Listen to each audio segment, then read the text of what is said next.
Howdy folks, welcome back to Just Like Moms. I'm fixing chicken and dumplings. I've already put my chicken in, and I put 4 chicken breasts in, and I'm cooking it, and I'm going to use this broth.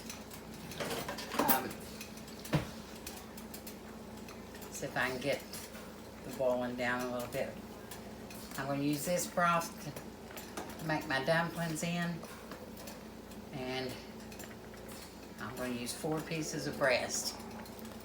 I'm going to cook this until it's tender, and then I'll shred it, and I'm going to mix my biscuits, which I'm not going to show you that because I just did one on it.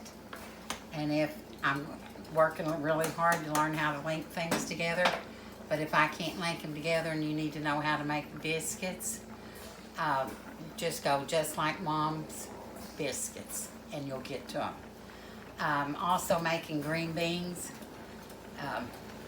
for the dinner, and I cook all the water that's in the cans in it, and I cook them hard, and they taste like, most people think they're garden green beans, and I put about a capful of olive oil in mine. You can put anything you want in yours and how much you want. But right now I'm going to wait a while till my chicken gets done. But I promised in my biscuits that I would tell my kids a little bit of a story, and I didn't. So I'm going to tell one real quick, and if you can fast forward when I come back to show you how to finish fixing this. I was telling about when we lived in the little house. My mom was a real good seamstress. Well, as I said, you know, we couldn't afford really store-bought clothes. We was lucky if we got store-bought clothes at the beginning of the school and stuff later on in years. But I was little when we lived in the little house. And my dad would buy chicken feed up at Ashland Milling, if anybody would know where that is. But anyway, they all their corn, all of his corn and his mash and stuff for his chickens came in material. So my mom would take that material and she would make our clothes with it. After he'd empty out the corn stuff, she'd wash them all up, and she'd make our little skirts and whatever. And and I loved them. They was the prettiest material. They was little prints, and she'd make the cutest little dresses and skirts. And every Easter she would make us a coat and our outfit. Now she went to town, and they saved up the money to get the material for the coats. But we'd have these little, me and my sister, we'd have these little Easter coats on, and with little collars and little white gloves and little frilly socks and black patent shoes. And she'd take us all, and the little boys would be in little white shirts and a little tie and black pants and little black shoes. And she'd take us all out with our Easter basket in front of our little house and take our picture. And we was all just so happy to get all that stuff. Kids, which I'm glad, gets a lot more now, but I'm telling you, we'd be so excited for holidays and stuff because we'd get special stuff, and it'd be hard to sleep the night before.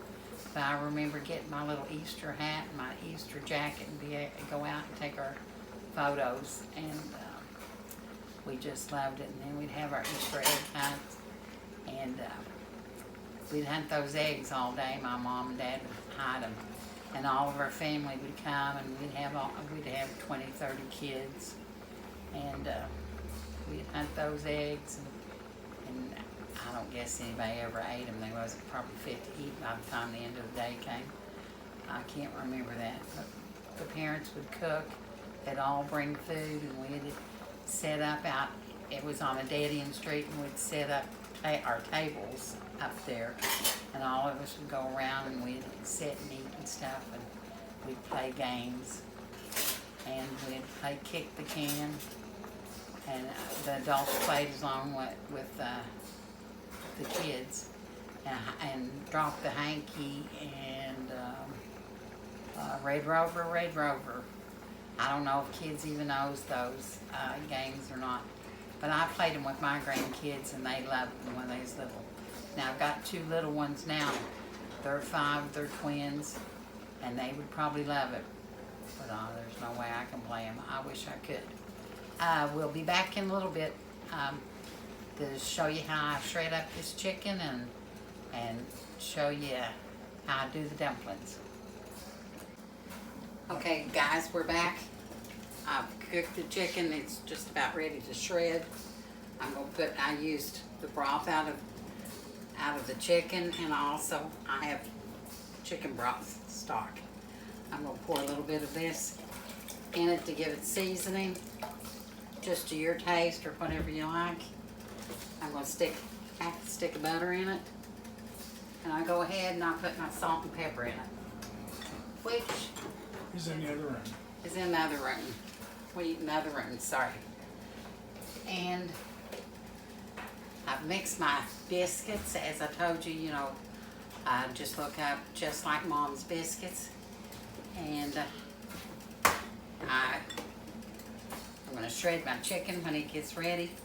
Delmer will be checking it in a minute. And then I'm going to bake my biscuits, and dinner will be ready.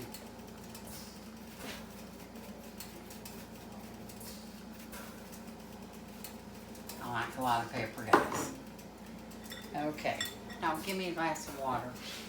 What I normally do is, you don't want to get your water too hot. You want it to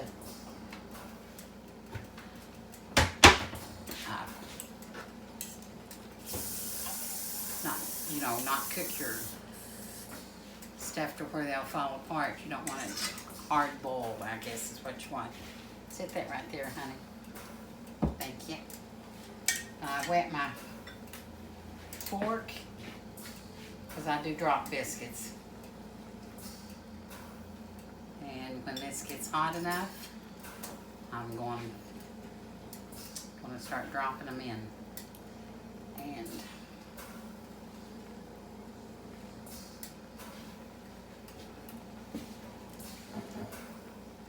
see how it dropped? I drop it in that water, and I'll get me a little bit more, and I'll drop it in.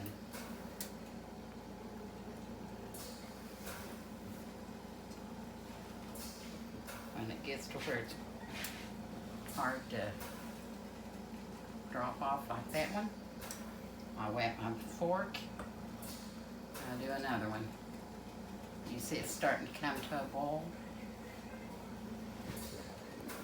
And honey, put the oven on for the biscuits.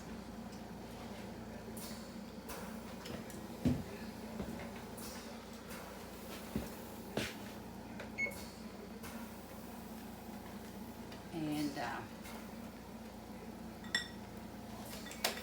I'm going to turn this down because it's starting to get, it's really boiling and I can't see what I'm doing.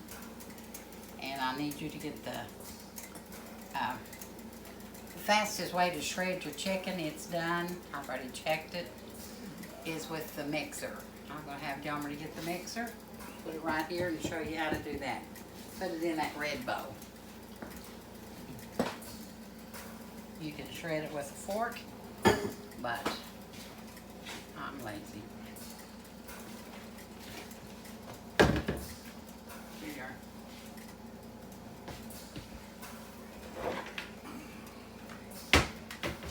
And if you can see, can they see down here? My dumplings, how they're starting to float? Okay. I don't know what you're showing them then. See how my dumplings are floating? I'm sorry. I thought you was watching it from the beginning. I was. See how I drop one and how it stays down? I can see that. Okay, and it'll float up. Now, if you'll put your chicken in this real quick. You want to give me something to get it out of the thing? Yeah. Gotta shred get up, stuff out of it too. shred up the chicken. Gotta get what out of it? The beater's out of the drawer. Well, God only knows. Oh, there we are.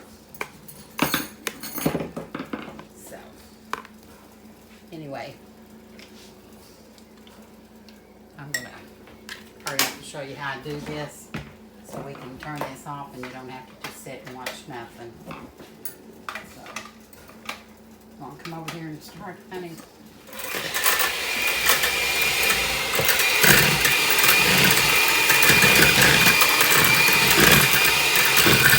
Okay, we'll be back in a minute. That's how I'll be. This is the way the chicken looks after you use the mixer. It's great. Now all I'm going to do while my dumplings is cooking is I'm going to start filling it in slowly and gently. And that way chicken keeps cooking and it gets its flavor. And I'm nasty. And we'll be back when we get... Hey guys, I've got my chicken in there. I've got my dumplings in there. I'm going to let them cook for about 10 minutes. Then I'm going to cover them for probably about 5 to 10 minutes. It's just according, as I said, I put butter in them, put broth in them, and I cook them with the broth. And just as soon as they get done, I'll just show you. This is what they look like, and I'm just going to cook them so they can get done. And when you do your dumplings, you have to watch because they'll fall apart on you. You're supposed to just kind of turn them easy, not slipping them, so they won't fall apart on you. And they are good. I make really good dumplings, or everybody says I do. They ask for them all the time. So